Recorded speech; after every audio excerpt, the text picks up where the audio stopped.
Hi there, Robin here, and in this video we're going to be talking about the Mackie Artist 1.2 featuring a 2-channel in, 2-channel out audio interface. This unit runs on a 24-bit 192 kHz processor.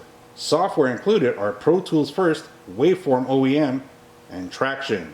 We're going to be talking about all the features and benefits, including the high Z options available on this audio interface. And that's what we're going to be talking about in this video today. And here we are. This is the Mackie ONYX Artist 1.2.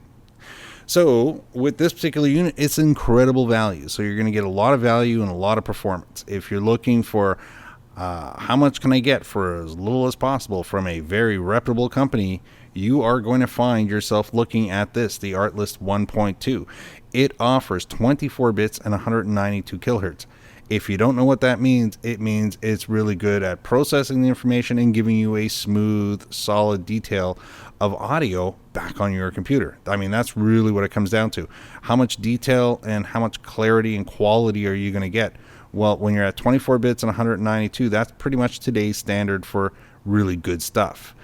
They do it at an amazing price, plus it's Mackie, so it's very reliable when it comes to that.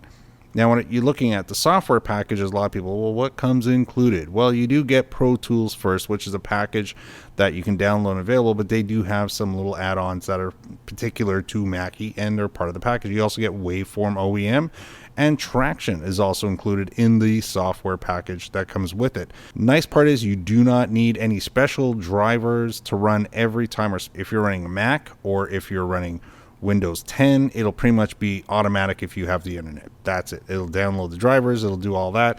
Give it 15-30 seconds, if not faster, it'll be all done. Outside of that, you do not need to install a special software program to get this to run at 24 bits and 192 kilohertz. It will happen automatically, which is a good thing. When we cover the actual unit itself, this is really a one-person show. So you do get an Onyx preamp. Of course, that's what it's all about when it comes to the mic input. This side here is an XLR 3-pin. You definitely want to be using an XLR 3-pin for your microphone because you're going to need the gain response that's on this channel number 1. It also has phantom power at the bottom of it. So if you're running a condenser microphone like I am today, you're going to want to be able to engage that right from there.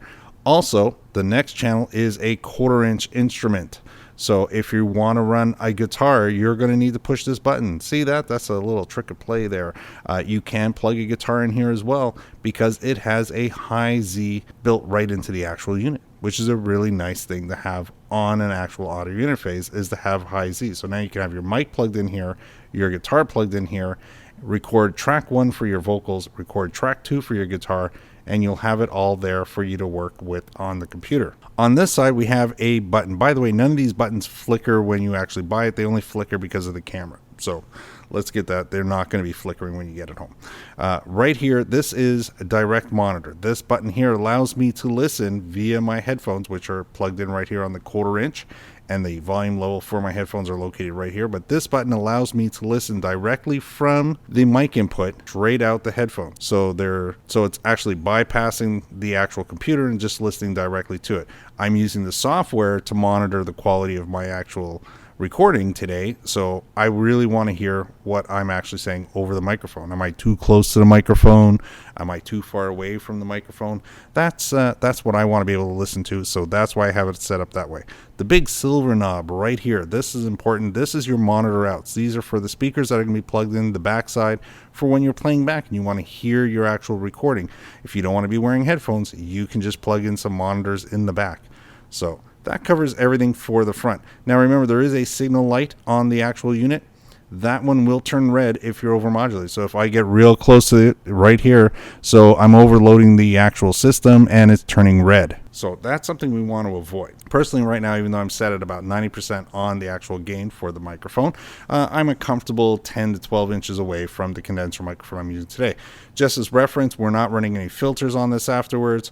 We're not doing any noise suppression. We're not doing anything. This is what my actual showroom sounds like with all the background noise, the fans running, the heater running, all of that puts ambient noise in this space is, well, part of the recording. We're not going to filter that out because I want you to hear what this audio interface sounds like when you start off.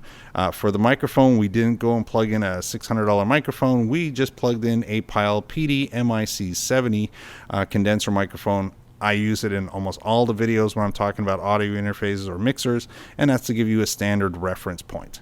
So let's take a look at the back side. So here we are. This is the back of the actual Artist 1.2.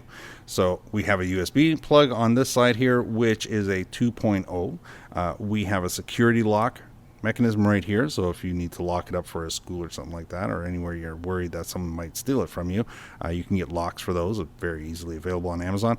And you also get line outs over here, 1/4 inch balance or unbalanced, your choice. That's pretty much it. No, it doesn't have a MIDI connection to it, and there's no extras on it.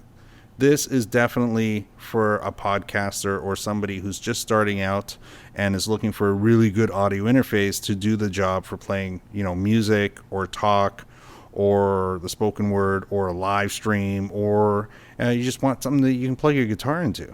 This is going to be a really good way to start out. So there we are. That pretty much wraps everything up for today. So if you're buying it for a gift, it comes in a really nice box. We have that box right here for you today to take a look at.